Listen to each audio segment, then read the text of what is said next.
Сайн байцгаана уу та бүхэнд олон улсын амьдралд болсон үйл явдлыг таймлаг хүргэе. Бүгд найрамд хятад ард улс газрын ховор элементтэй холбоотой экспортын бодлогоо чангадах шийдвэр гаргасан байна. За энэ асуудал бол Америкийн нэгдсэн улс болон бүгд найрамд хятад ард улсын хооронд гол худалдааны маргаан үүсгэж байгаа асуудлуудын эхний игнэнд багтаж байгаа асуудал юм байна. За бүгд найрамд хятад ард улсын хувьд энэхүү газрын ховор элементийн экспортороо дэлхийд тэргүүлдэг. За энэ утгаараа өндөр технологид чухал шаардлагатай энэхүү экспортод зарим нэгэн хориг хязгаарлалтыг тавих болсноо зарлж байгаа юм байна. За өндөр технологийн олон бүтээгдэхүүн үйлдвэрлэхэд чухал шаардлагатай газрын ховор элементүүдийг экспортлох дүрм журмаар чангадсан эндээ худалдааны яамнаас гаргасан мэдээлэлд үндэсний аюулгүй байдлыг хамгаалах зорилгоор энэхүү шийдвэрийг гаргаж байгаа. За энэхүү шинэ журам нь боловсруулах технологи гадаадад зөвшөөрлгүй хамтран ажиллаж байгаа асуудал дээр илүү дүрм журмыг хатуу болгож байгаа юм байна. За бүгд найрамд хятад ард улс зэвсэг үйлдвэрлэгч болон хагас дамжуулагчийн зарим компани газрын ховор элементийг экспортлыг хориглох шийдвэрийг гаргаж байгаа гэжээ.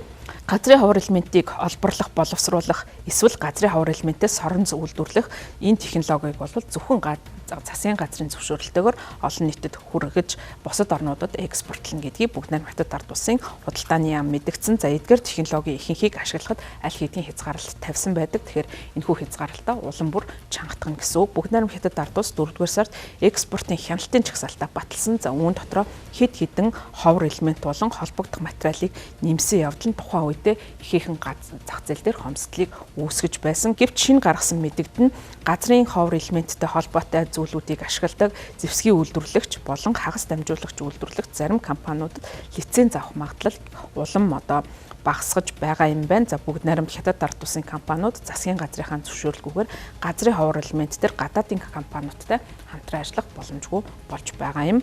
Бүгд найрамд хятад ард улсыг Оросын холбооны улсын Украинд явуулж байгаа дайнд тусалж байгаа гэж үздэг. За ялангуяа хоёрдмол хэрэглээтэй технологийн экспорт буюу иргэний болон цэргийн зориулалтаар аль алинаар нь ашиглаж болох материалыг Оросын холбооны улс руу гаргадаг гэж Америкийн нэгдсэн улс болон өрөндийн орнууд бүгд найрамд хятад ард улсыг удаа дараа буруутгаж байгаа. За энэ мэдээлэлд бол бүгд найрамд хятад ард улс мөн няцаалтыг өгсөөр ирсэн. За хамгийн сүүлд гаргасан мэдээлэл дурдахтаа хязгаарлагдсан тодорхой технологи процессыг илүү тодорхой болгож байгаа юм байна. За үүнд олборлох, хайлуулах, ялгах, соронзон материал үйлдвэрлэх бусад нөөцөөс газрын ховор элементийг дахин боловсруулах зэрэг хамаарч байгаа юм байна. За мөн үйлдвэрлэлийн тоног төхөөрөмжийг угсрах, алдаа засах, засвар үйлчилгээ хийх, засварлах, шинжилгээг зөвшөөрлгүйгээр экспортлохыг хориглох тухай энэ мэдээлэл дурдсан. За энэ нь бол газрын ховор элемент ихтэй боловч боловсруулах хүчин чадалгүй Америкийн нэгдсэн улс зэрэг орнуудад хүнд тусч байгаа юм байна. Энэхүү шинж журам нь хятад чип үйлдвэрлэх тоног төхөөрөмж зарахыг хориглодог Америкийн нэгдсэн улсын дүрмийг сөргүүлэн бүгд найрамд хятад ард улс өөрийн хувилбараа төвшүүлж байна гэж ойлгохдоор байгаа юм. За энэ арга хэмжээтэй холбоотойгоор хятадын цэргийн зориулалттай химэл оюун ухааныг ашиглахтай холбоотой асуудлууд бол хөндөгдөж байгаа. За ялангуяа хятад руу чип буюу хагас дамжуулагчийг нийлүүлэхгүй байх шийдвэрийг гаргаж байгаа юм. Энэхүү мэдээллийг гаргасан явдал нь Америкийн нэгдсэн улсын ерөнхийлөгч Дональд Трамп болон бүгд найрамд хятад ард улсын ерөнхийлөгч Ши Жинпин нарын энэ сарын сүүлээр болох уулзалттай холбоотой байж магадгүй гэж үзэж байна. За уулзалтын өмнө бүгд найрамд хятад ард улс бодлогоо чангадсан явдал нь яриа хэлцээнд даваа талыг бүгд найрамд хятад ард улсад олгох боломжтой гэж харж байгаа юм. За газрын ховор элементийн хувьд үеийг системд нэг дор байрладаг химийн 17 элементийг хэрэгэлдэг юм байна. За энэ бүлэг нь эртрил, антонидын 15 элементээс гадна сканди зэрэг газрын ховор элементүүд байдаг. За яагаад эдгээр элементүүдийг газрын ховор элемент гэж нэрлэдэг вэ гэхээр нэг газар төвлөрөн байрлах нь бол ховор байдаг учраас энэхүү газрын ховор элемент гэж нэрлэдэг. За үүний хэрэгтэй бас газрын ховор элемент нь тийм ч бас ховор элемент биш байдаг юм байна. За ер нь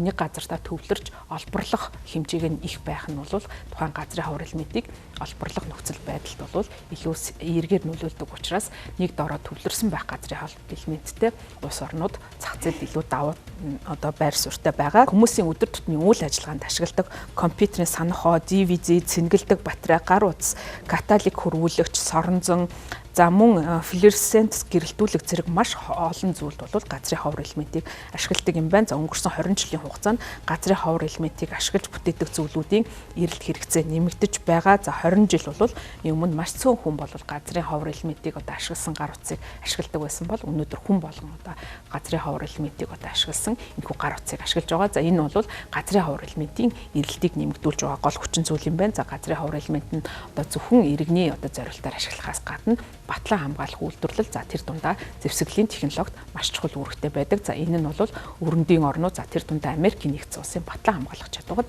шууд нөлөөдөг ийм чухал одоо элемент болж байгаа. За энэ утгаараа Америкийн нэгдсэн улсын хувьд бүх найрам хятад ард улсаас авч байгаа экспортоо чөлөөлөх ийм бодлогыг бол баримталж байгаа. За нөгөөтэйгүр Америкийн нэгдсэн улсын хувьд хятадтай худалдааны алдагдлаа бууруулах зорилгоор тарифаар далайлах бодлого хэрэгжүүлж байгаа. За үүний улмаас бүх найрам хятад ард улс ийхүү одоо хариу арга хэмжээ болгож газрын ховор элементийнхаа экспорт болон за түүнтэй холбоотой журмаа чангадах бодлогыг баримталж байгаамаа.